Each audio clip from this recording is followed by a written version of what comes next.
Hey everybody, welcome to this free edition of our Traders Group Weekly Roundup for the trading week ending January 19th, 2024. I'm Preston Brent. Thanks for tuning in.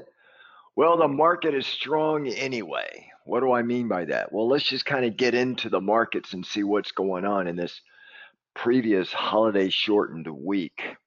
Let me just move over here and let's just take a look at where we're sitting right now. You can see this week was a very strong week for NASDAQ. Russell, not so. Russell year-to-date's down, by the way, 4.26%. S&P, Dow, NASDAQ, all in the green. They finally recovered. They were all in the red last week. Now they're all in the green. And if we take a look at the PE ratio, it's a very rich 21.47. The trailing and the forward is right at about the same. In my mind, it's a lot richer than it should be, but we'll see how the markets react over the next coming weeks because we got a lot of data coming out here that I think is going to affect the markets. Dividend yield 1.48, 10-year Treasury back over 4% again, 4.15%. Earnings yield a little over 4.5%. The VIX basically flat for the week. You would expect after this strong week, the VIX would be down a little bit, but it's still relatively flat, still in the low teenager, 13.30. Best performer for the week, technology. Worse, utilities. Really having a bad week for the utilities. Year to date, technology up 2.5%, energy down 5.88%. We saw this past week retail sales numbers came in and exceeded expectations. It's basically suggesting that consumers are still spending money like crazy, all right? The sales jumped in October 60 basis points. Online sales moving up 1.5%, which was a new record high. And we also got positive news on consumer sentiment on Friday. It jumped to its highest level in almost 3 years.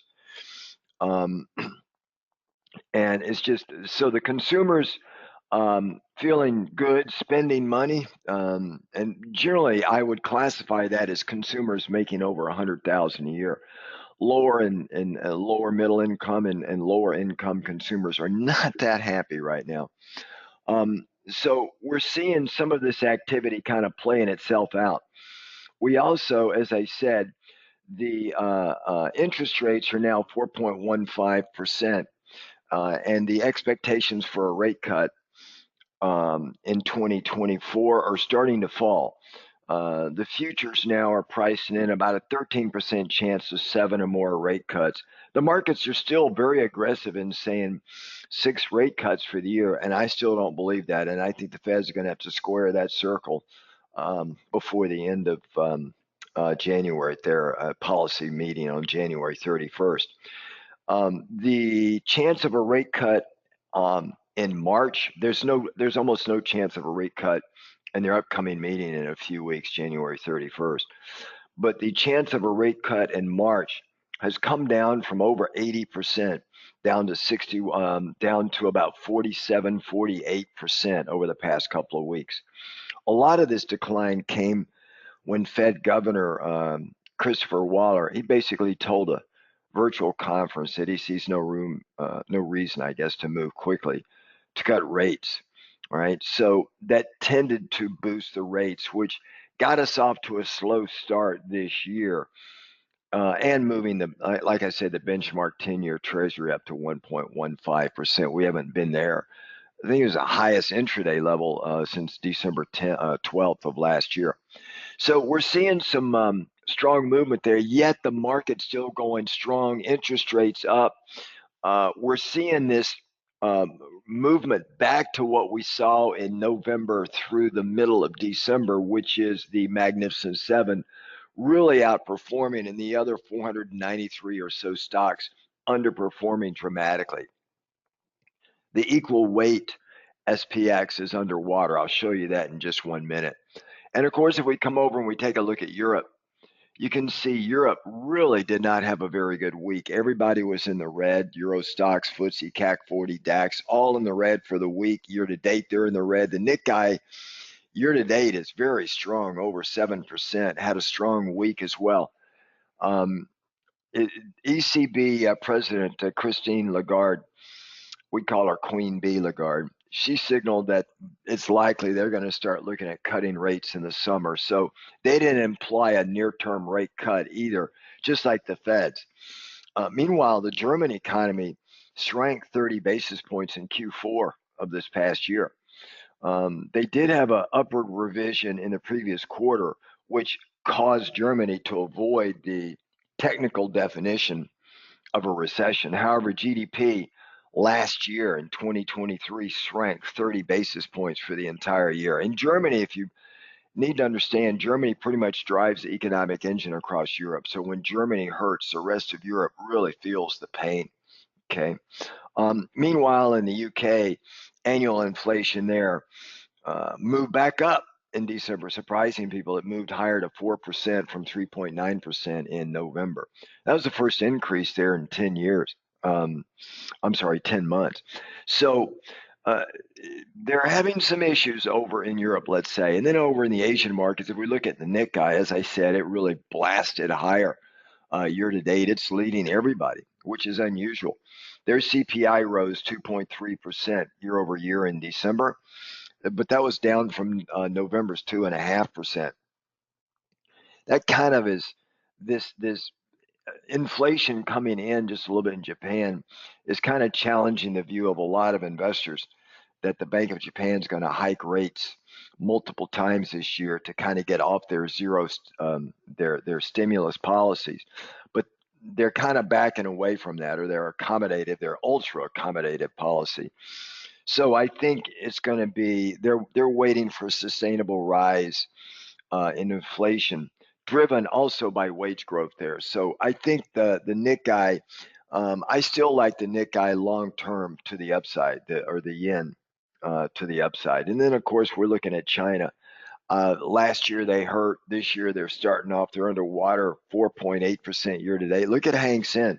Hong Kong is losing, or has pretty much lost their international reputation for being a place for global financial services, global financial markets.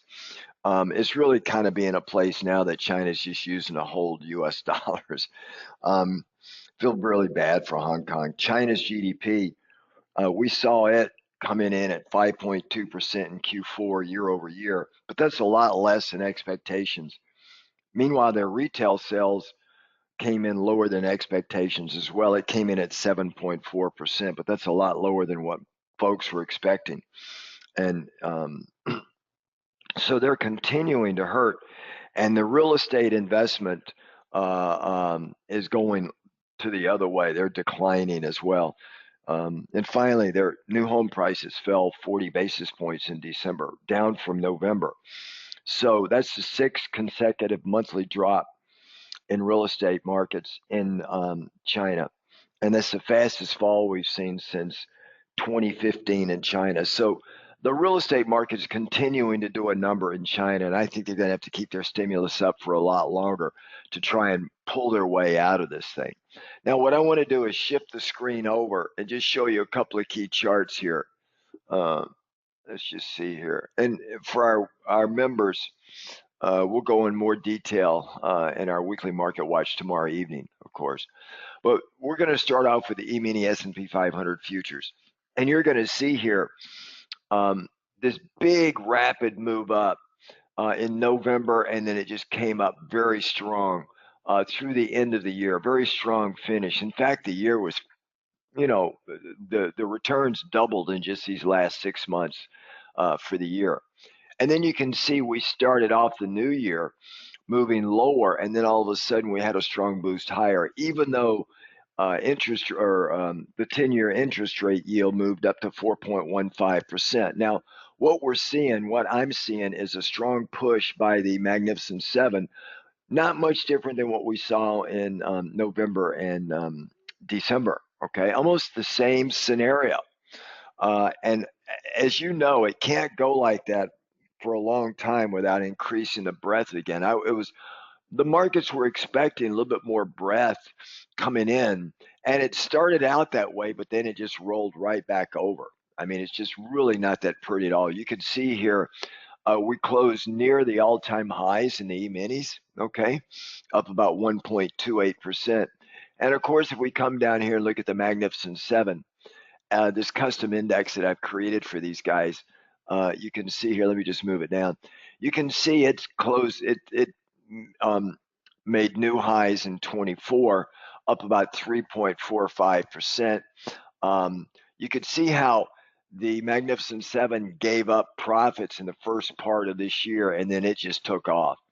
I think some of the earnings forecasts coming in for these are very strong, and they could carry the markets through the end of this month. I do believe we're going to have a little bit of a softening of upside price momentum that we've seen over the past couple of days here. And we're going to get, not this week, but next week, we start getting some of these big companies reporting earnings. So we do see Tesla. Tesla's going to be coming out this week. That's part of the Mag 7. But outside of that, most of them are not going to start reporting until the following week. And then that is going to be really moving the markets, I believe, because they've so far pulled most of the equity markets higher. Okay. Of course, if we look at if we come down here and look at the Russell is completely opposite. I mean, look at the Russell. We closed 2023. The high for the Russell for 2024 was on the first day, right? January 2nd. And then it's just been moving down since. We hit an intraday low of 6.85% in the Russell back on January 17th. Okay. Just really not a good start to the small cap. Just pretty much what we saw in November and December of last year. And it set up a great trade for us in going long the Russell and shorting the NASDAQ. But you could see it completely reversed and shifted back again to pretty much what brought us to the dance in November and December, right? If we look at the equal weight, I mean, just look at this, guys. The equal weight also is underwater year to date. It's in the red, okay? Equal weight was intraday low down just slightly under 3%, but now it's coming back, but it's still in the red year to date. So the equal weight is not doing good. And if we look at the equal weight compared to the SPX, you can see here how it's just rolled over. All right. As it moves lower, that means the those big Magnificent Seven stocks are just driving the rest of the markets. Now, understand this can go on for months at a time, but it's not something to hang your hat on longer term. I think you're going to see some profit taken in some of the big tech stocks, but we're going to get what can continue to sustain this rally is if we get very strong earnings. And to be up front, the bank earnings that came out that started last week were not that good. All right. They just weren't that good. So we're going to have to see, and the bar is high for these tech companies. So it's going to be real interesting to see how all of this stuff starts to play itself out. Okay. And then, of course, if we look at the Dow, you're going to see the Dow is also, it made new all-time highs on Friday's close intraday. And we're just slightly in the green for 24. Okay. Intraday low was made almost, actually, if you look at the Dow, the intraday low was made on the 18th, and the all-time high and the 2024 high was made the very next day. Now, these will all start to come into fruition as we start moving forward in time. But this is a surprise move here that I suspect we're going to see a little bit of a backfill in this market as it moves back down. And then, of course, if we come down here and we look at volatility, let's just get the VIX up here. I know you're down here. Here we go. The VIX pulled back just a little bit, but it's still 1330. Okay, you can see at the beginning of the year how the VIX just kept gapping up higher and higher, and now it's pulling back down. We're going to see continued chop in the markets, I suspect. But if we look at the front month vol skew, comparing the VIX to the February vol futures, we're in the green.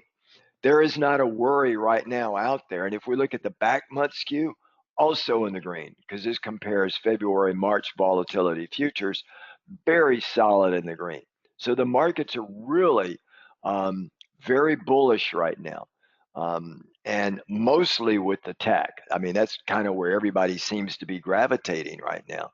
And of course, if we look at the bonds, obviously, taking a look at the bond market, they're down because the rates are higher. Look at it. We closed out 2023, and then we've just been moving lower. We're down a little over 4% in the 30-year bonds. Okay. And of course, if we look at interest rates and just kind of see where they're sitting right now, they've been moving up off the lows, right? So the rates, as I said, are now challenging the 50 EMA. So we're going to have to watch this very closely.